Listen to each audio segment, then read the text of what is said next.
The overnight shift at the Grandview Hotel was usually quiet. Tonight, however, a knot of unease tightened in Elias's gut.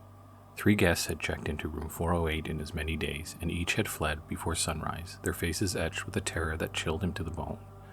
Mr. Henderson, a burly salesman, had stammered about a horrible presence. Miss Albright, a usually composed retiree, had simply sobbed uncontrollably. The latest, a young backpacker named Finn, had bolted down the stairs at 3 a.m., leaving his belongings scattered and a frantic note, "Never again."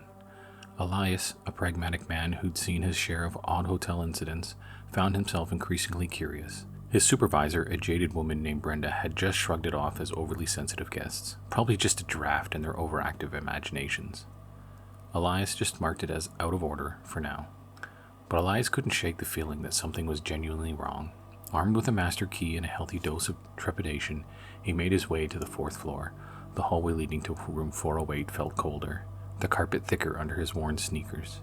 He hesitated before the door, the silence emanating from within, heavy and expectant.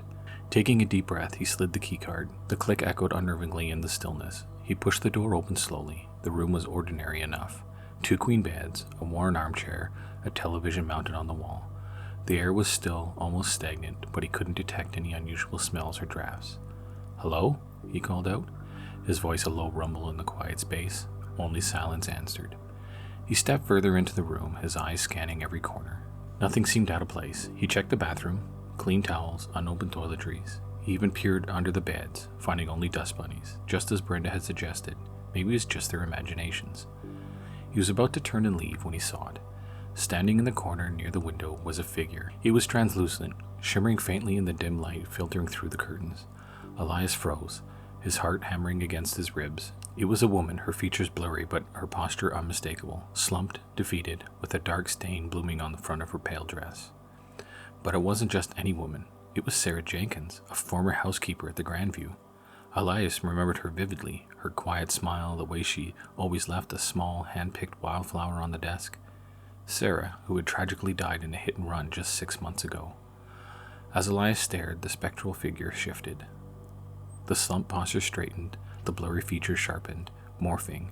The dark stain on the dress vanished, replaced by a crisp blue uniform. The face that looked back at him now was Mr. Henderson's, his eyes wide with terror, a gash across his throat. Elias stumbled back, a gasp escaping his lips. Henderson, who had checked out just yesterday, claiming a family emergency. Then the figure changed again. The blue uniform dissolved, replaced by a floral dress. The face softened, becoming Miss Albright's, tears streaming down her spectral cheeks, a faint bruise visible on her temple. Albright, who had muttered something about a terrible accident before fleeing. Finally, the figure shifted one last time. The floral dress morphed into a worn hiking jacket. The face became Finn's, his young features contorted in silent agony, a jagged wound visible on his chest. Finn, who had written that frantic note.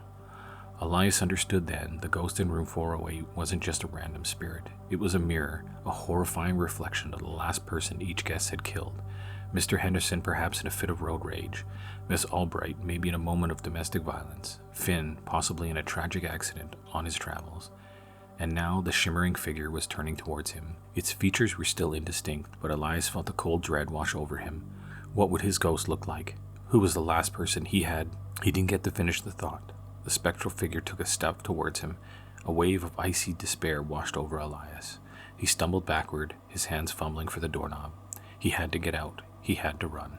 He had to escape the horrifying truth that room 408 was forcing him to confront. He burst out of the room, slamming the door shut. The image of the shifting ghost burned into his mind. He didn't stop running until he reached the safety of the brightly lit lobby, his breath ragged, his heart pounding in a frantic rhythm against his ribs. He knew one thing for sure. He would never go near room 408 again, and he would spend the rest of his nights wondering what terrifying face the ghost in that room would have shown him if he had stayed just a moment longer.